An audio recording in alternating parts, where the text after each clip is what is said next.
Sébastien, merci de répondre à mes petites questions. Un grand plaisir. J'expliquais que tu faisais partie du colloque aujourd'hui Musculation Santé qui est organisé par la FFHM. C'est quoi ton rôle ici, toi, au sein? Est-ce que tu as participé à cette fédération? Et puis, quels sont tes faits d'armes dans le domaine de la prépa et du coaching? Tu veux que je te raconte mes guerres, en fait. Donc, on va pas raconter mes guerres. Donc, juste pour faire simple, déjà, ma présence ici, elle est du fait de... Toujours des histoires de réseau, quand même, les colloques, notamment.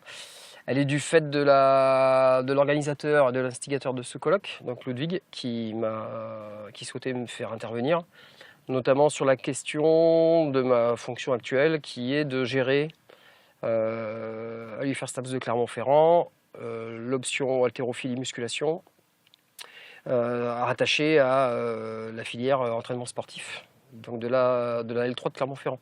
Donc pour parler un petit peu des formations académiques et universitaires qu'on pouvait, en collaboration avec la fédération, mettre en œuvre, de manière à ce que les étudiants à l'issue de leur licence 3 puissent se voir accorder une carte pro, ce qui est un peu le sésame dans le métier quand même, d'éducateur sportif, pour pouvoir, c'est on va dire un champ assez vaste qui va du coaching en salle, à la préparation physique dans des clubs des fois de bon niveau, puisque j'ai certains anciens élèves qui sont actuellement dans des clubs de foot de Ligue 1 et dans des clubs de rugby de top 14. Donc des fois ça peut amener voilà, une filière ES de base, entre guillemets, mais dans laquelle on adosse ou sur laquelle on adosse ce supplément au diplôme leur permet d'évoluer professionnellement. Voilà, donc c'était dans ce cadre-là, en expliquant que voilà, il était fondamental à mes yeux, dans le cadre de la préparation physique, d'avoir accès à des formations haltéro, muscu, mais haltéro en particulier,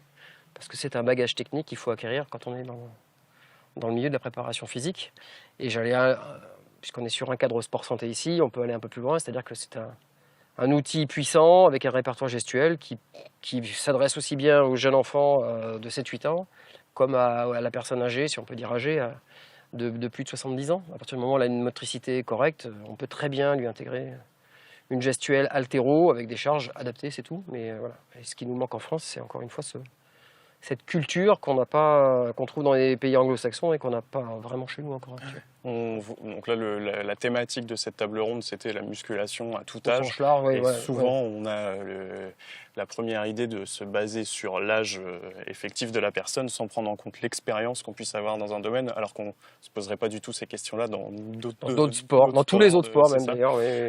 Si j'ai bien compris, il y a des universités qui sont rattachées à la fédération d'haltérophilie. Qui ont des conventions avec la fédération de l'haltérophilie. On peut dire rattachées dans le sens où c'est un partenariat, un accord signé, hein, c'est dans lequel en fait alors c'est plus ou moins, j'allais dire, il y a toujours un côté jamais tout le temps positif, mais c'est ni tout noir ni tout rose, c'est simplement que certaines universités prennent ça à bras le corps et dispensent, mais parce qu'ils ont des enseignants, en tout cas des intervenants spécialisés dans le domaine, où on prend à bras le corps le problème et on enseigne vraiment avec une entité haltéro fédérale la discipline. Et d'autres ont fait des conventions sans avoir les supports de personnel pour l'enseigner. Donc, ils font des fois appel à des prestataires extérieurs ou des fois le survolent totalement. Et aussi, Mais d'une manière générale, si on reste sur l'aspect positif, c'est de dire j'agrège à ma formation de licence, entraînement, au-delà des cours traditionnels que tu connais, hein, la natte, la physio, la bioméca, la socio, etc. Un véritable contenu de formation haltéro, que par exemple à Clermont-Ferrand, puisque moi je suis sur Clermont-Ferrand, on peut estimer d'un niveau fin de BF2, ni début de BF3, ce qui se situe en gros maîtrise de la gestuelle complète et maîtrise de la planification, voilà, sur un niveau régional.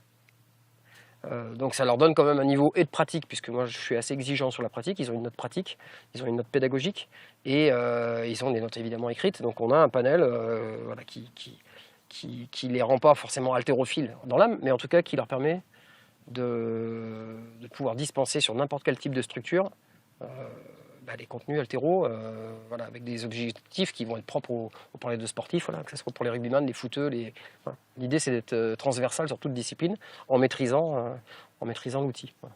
Si tu avais justement pour des élèves qui n'ont pas forcément eu la chance d'être dans un STAPS qui a ce type de prérogatives ou tout simplement qui voudraient aller plus loin, est-ce que tu auras des conseils sur des formations que toi tu trouves quali ou tout simplement ce qui existe en France pour aller plus loin? Du coup c'est un peu nouveau, on va faire un peu de culture STAPS, mais de manière simple, c'est que maintenant, comme je le disais ce matin, de plus en plus d'UFR font des conventions avec les FFHM parce qu'ils ont bien compris l'intérêt pour tout le monde, notamment pour eux, parce que pour que les étudiants puissent sortir avec un diplôme qualifiant, de faire des conventions. Comme tu le dis, certains l'ont pas, et certains étudiants se trouvent, on va redonner l'exemple qui a été donné ce matin, si je passe une licence 3 avec une option aviron, je vais sortir avec ma licence 3 et je deviendrai entraîneur d'aviron. J'ai l'équivalent. Le ministère disait ce matin du DE, faut pas, bon, on peut considérer le DE, mais entre le BP et le DE. Le problème, c'est qu'avec ça, tu ne peux faire que entraîneur d'aviron. Si tu veux faire de la prépa physique, ce qui est souvent ce qu'on cherche en ES, le seul sésame, c'est l'haltéromuscu. Il n'y a que ça qui est reconnu dans le milieu et au niveau du ministère comme étant quelque chose qui touche à la prépa physique. Donc du coup, ce qui se passe, c'est que par exemple à Clermont-Ferrand, nous on reçoit des étudiants d'autres universités qui ont déjà passé une licence 3. Ils ne peuvent pas la repasser puisqu'ils l'ont déjà en entraînement. Et ils viennent chez nous chercher ce qu'on appelle le supplément au diplôme. Donc ils viennent repasser juste les modules haltéromuscu qu'ils n'ont pas eu dans leur licence. Et ça, ils peuvent l'agréger à leur licence et obtenir la même carte pro que ce qu'on a chez nous à Clermont quand on est néo L3 et qu'on vient passer le diplôme. Ça, c'est pour la partie universitaire.